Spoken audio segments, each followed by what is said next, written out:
भगवान जिसको सबसे ज्यादा प्यार करता है उसे सबसे ज्यादा तकलीफें देता है, क्योंकि भगवान उस आदमी को अपने जल्दी से जल्दी करीब बुलाता है। बोलते क्यों देता है उसको बहुत सारी तकलीफें? बोलते इसलिए देता है ताकि उसके कर्मों के बंधन जो 4 जन्मों में कटने थे वो इसी जन्म में फट फट फट फट फट कट जाए। और बोले तुम्हें ट्रबल आ रही है, इसका मतलब दिस इज सो ब्यूटीफुल, लेकिन इसमें एक छोटा सा कैच है कि जब तुम्हारे पास ट्रबल आ रही है, तकलीफ आ रही है, कोई भी फाइनेंशियल प्रॉब्लम, और उस समय तुम ट्रबल को ट्रबल समझ लिए और चीखने चिल्लाने, गुस्सा करने या और ज्यादा डर के भागने, अरे यार अभी तो पैसा कम पड़ रहा है, अभी तो और भागना पड़ेगा, ऐसे करते हैं, ये करते हैं, और नेम चाहिए, अभी तो और फेम चाहिए, और मनी चाहिए। बोले जब तुम उस ट्रबल को या उस तकलीफ में तुम खो जाते हो और तुम और ज्यादा ये सारी चीजें करने लगते हो, तो भगवान कहता है यार इसको सीखने के लिए, इसको इसको जो ये हस्बैंड वाइफ या इसको जो परिवार दिया है या इसको जो संसार दिया है या इसके जो आसपास के लोग दिए हैं वो इसलिए दिए हैं ताकि ये उनके बिहेवियर से सीखे और आगे बढ़े। और ये सीखने के बजाय कहता है वो आदमी पागल है, छोड़ उसको, अब मैं उसको और करके दिखाऊंगा। और ये किधर चला गया? बोलता भगवान फिर कहता है यार ये नहीं सुधरेगा, छोड़ इसको, छोड़ इसको मरने दे, दूसरे के पास चलते हैं। फिर वो आपको दे देगा बहुत सारा नाम, पैसा, दौलत। बोले तू तू इसी में रह खुश, मैं किसी और को पकड़ता हूं जो समझदार हो। मुझे ये रेलेवेंट बहुत लगा, हो सकता है कईयों को ये रेलेवेंट ना लगे। बोले ये क्या है? मेरे को ये समझ में आया कि दुख सीढ़ी है। और ये इसलिए भी समझा क्योंकि 3 अलग अलग लोगों ने मुझे 2 दिन में बात की और तीनों के तीनों स्पिरिचुअली बहुत हाई है। सरश्री 2 दिन पहले जब मैं वहां गया, ही वॉज टेलिंग दुख को सीढ़ी बनाओ, परेशानी को सीढ़ी बनाओ, चिंताओं को सीढ़ी बनाओ, नेगेटिविटी को सीढ़ी बनाओ, पैसों की प्रॉब्लम है तो उसको भी सीढ़ी बनाओ तुम्हें आगे जाने के लिए। वो तुम्हारे लिए प्रॉब्लम नहीं है, वो तुम्हारे लिए सीढ़ी है ताकि तुम नेक्स्ट लेवल पे पहुंच जाओ।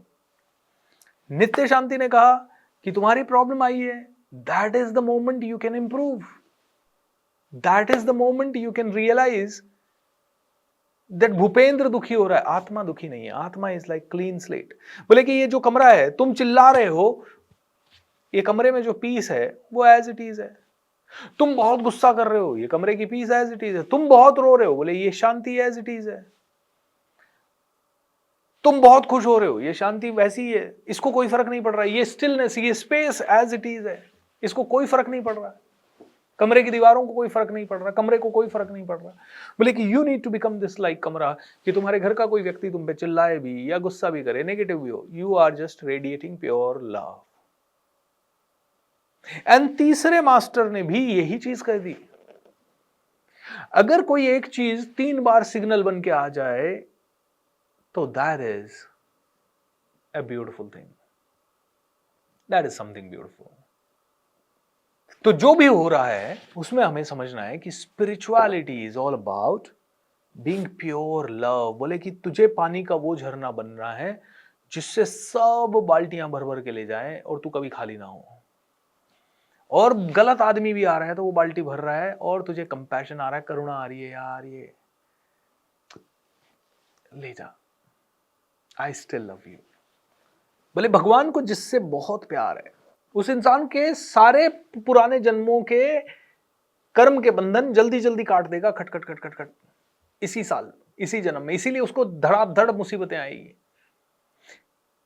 उन मुसीबतों को तुम टेस्ट समझ लो या उन मुसीबतों को तुम तुम्हारे बंधन कटना समझ लो। और बोले कि तुम स्पिरिचुअली एडवांस हो रहे हो, ये इस चीज का भी प्रमाण है कि तुम्हें छोटी छोटी प्रॉब्लम्स आती रहेंगी। और बेस्ट पार्ट होगा कि तुम्हें, अगर तुम स्पिरिचुअली और एडवांस हो गए तो तुम्हें समझ ही नहीं आएगा कि वो प्रॉब्लम्स है। जिस दिन तुम्हें ये समझना बंद हो जाए कि कोई तुम्हें क्रिटिसाइज कर रहा है और उससे तुम्हें फर्क पड़ना बंद हो जाए, समझ लो कि एक बंधन कट गया। जिस दिन तुम फाइनेंशियली यू बिकम ओके कि कम आया तो भी आई एम ऑलराइट, ज्यादा आया तो भी आई एम ऑलराइट, जिस दिन तुम इस लेवल पे आ जाओ और तुम्हारी आगे की इच्छा ना हो, शायद तुम्हारे वो कर्मास के बंधन कट गए। जिस समय तुम रिलेशनशिप में तुम्हारे टॉक्सिसिटी है, चैलेंजेस हैं, बहुत सारी इश्यूज हैं, और उसके बाद भी तुम्हें अपना पार्टनर प्यारा लगने लग जाए, समझ लो कट गए। जिस समय तुम्हें शारीरिक प्रॉब्लम है और उसके बावजूद भी तुम्हारे चेहरे पे पीस हो, तो समझ लो तुम कट गए। एंड जिस समय तुम्हें लगे कि तुम्हारे आसपास सब कुछ तुमने बनाया और वो कोलैप्स हो रहा है, उसके बावजूद भी तुम स्माइल कर रहे हो,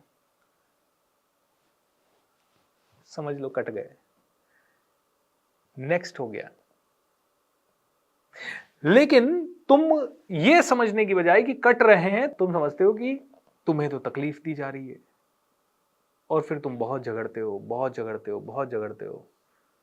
and that's a very, very deep thing. Lots of love. Thank you and be happy. Take care. Enjoy.